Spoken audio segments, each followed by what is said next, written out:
Bismillahirrahmanirrahim. Assalamualaikum warahmatullahi wabarakatuh. Hari ini saya di peternakan bebek di alam ya. Ini sangat beda sekali dengan konsep-konsep yang lainnya teman-teman. Biasanya kan ternak bebek itu tergantung dengan pakan pabrikan dan biasanya juga rugi karena pakannya beli ya. Saya hari ini itu spesial ketemu Bapak Tarno ya Pak ya? Pak Tarmo. Itu konsepnya pakai alam. Makanannya pakai rumput-rumputan, terus ubi-ubian itu. Saya mau tanya-tanya seperti apa ya? Seperti apa ya Pak konsepnya itu Pak? Ya konsepnya pada intinya pakan itu kan tetap kita berpegang pada pakan standar. Jadi pakai karbohidrat, serat, protein, terus ada lemak, mineral.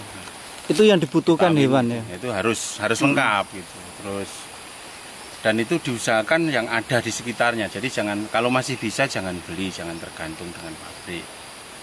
Jadi apa adanya yang ada di situ lah, jangan sampai cari yang susah-susah seperti singkong, tales, jagung, tanam itu sendiri. Itu dapat apa? Kalau singkong karbohidrat. Karbohidrat.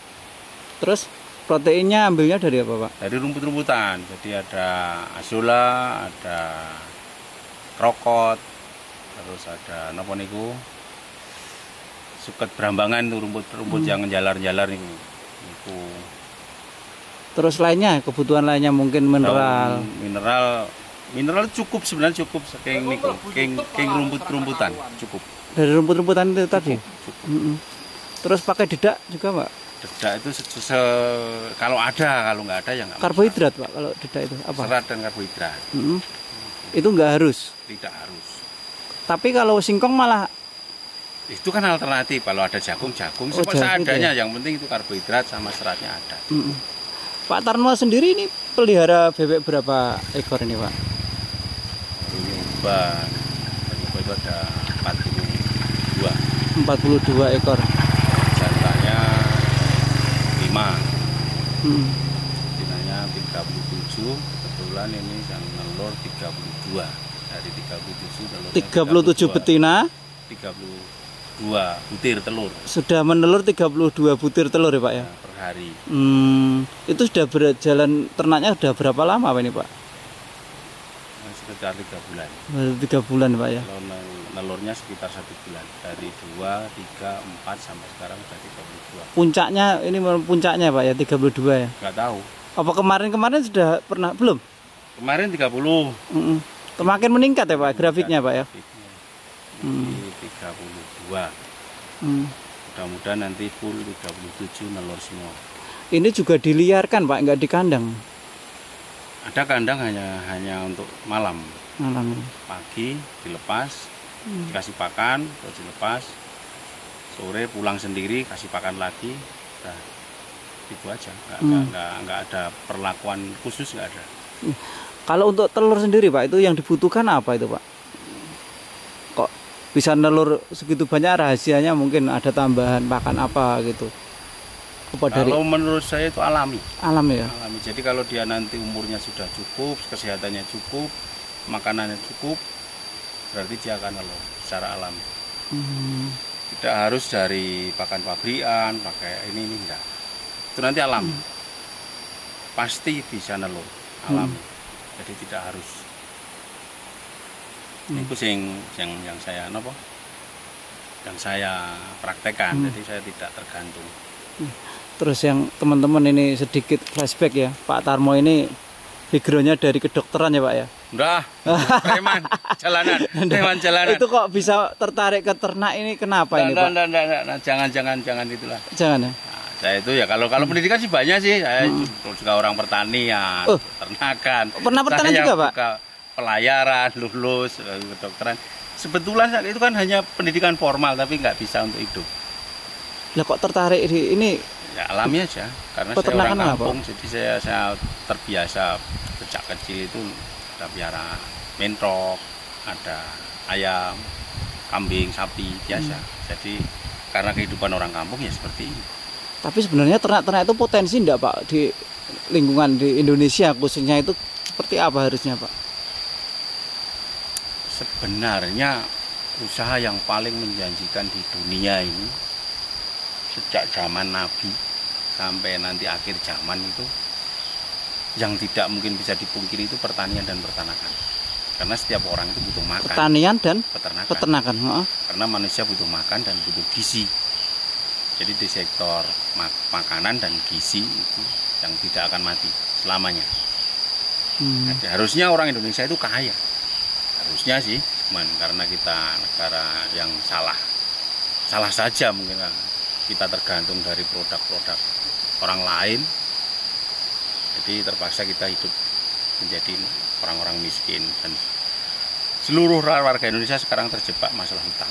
Itulah buktinya kalau kita itu sangat tergantung dari produk orang lain. Nah, seharusnya kita mandiri, apa yang ada kita jalankan sesuai alam. Jadi kita kembali ke konsep alam. Jadi untuk peternakan, pertanian itu dari alam semua bisa Pak, tanpa ketergantungan pabrikan. Lebih bagus, dan itu bisa sebab sejak zaman dulu sebelum ada pabrik sudah ada pertanian. Nenek moyang kita juga makan, juga beternak. Belum ada pabrik, belum ada teknologi. Ternyata mereka makmur tanpa hutang, tanpa tergantung. Nah, dan kita harus bisa. Walaupun kalau kita itu beli, ya kita miskin.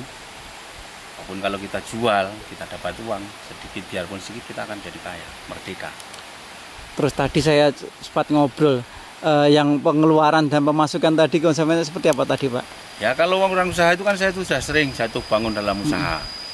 Ya, karena ambisi sih. Kalau orang bicara soal usaha pasti kan biaya modal. Lah ternyata yang menghasilkan itu kita nggak pakai modal, jadi apa adanya aja.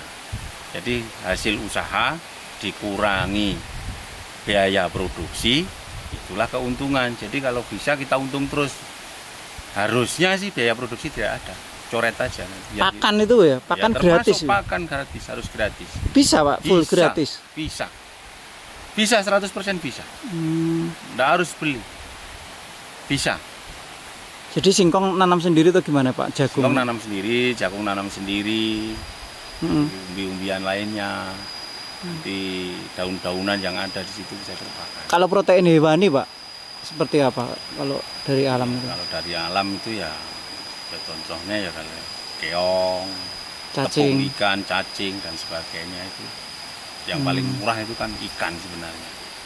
Itu kalau ikan ini dari sungai ini mau cari lagi Pak? Ya harusnya sih, kalau di sini kan kita ada di gunung, jadi kebutuhannya karena populasinya kurang yang tetap cari. Tapi yang di sungai ini aja cukup karena kita populasi sedikit sih. Cukup. Tapi kalau untuk ternak besar, ya kita terpaksa harus pelihara sendiri kan ya. Terus kedepannya Pak seperti apa ini Pak gambarannya nanti? Kalau saya integrated farming, jadi konsep pertanian terpadu. Jadi ada pertanian dan peternakan, dan semua harus mandiri. Terkait ya Pak ya, itu Pak ya. Harus terpadu.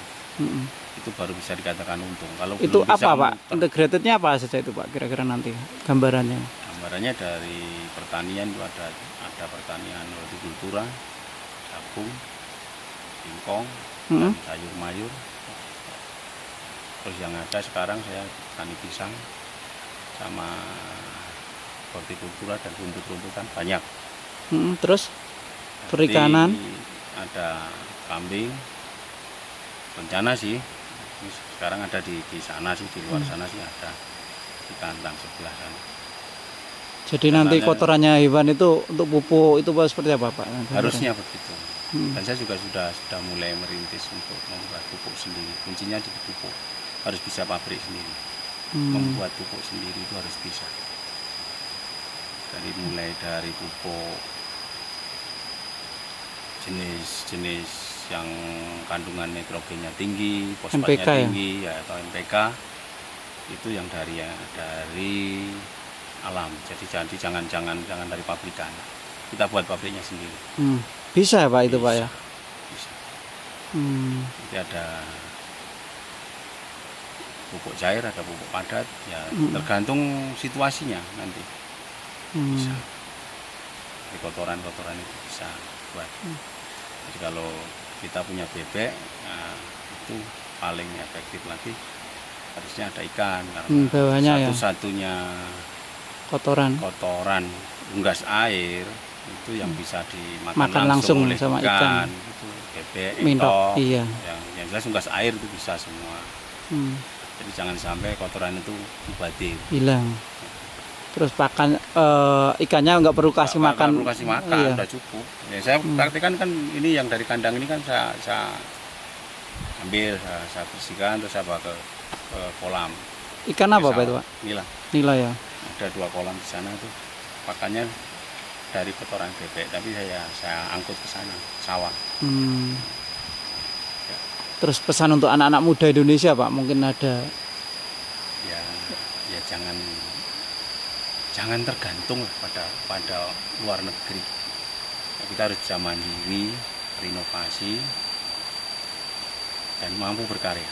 Jelas jangan gumunan, jangan terobsesi dengan produk-produk mewah.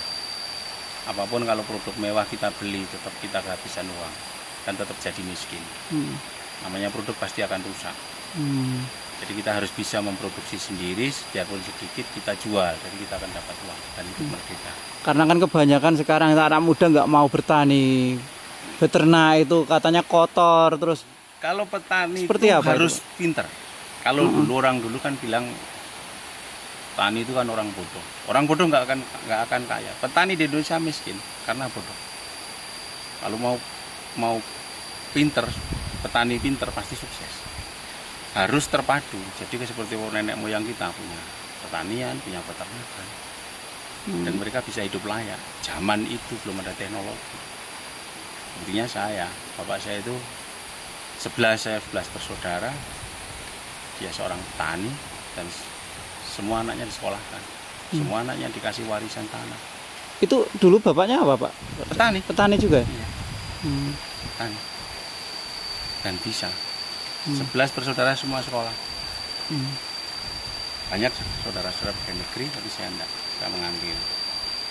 Memang seperti inilah prinsip saya sejak dulu. Saya enggak ingin jadi pegawai, saya ingin jadi pengusaha, tapi gagal. Belum berhasil. Oke, terima kasih Pak Tarmo ya.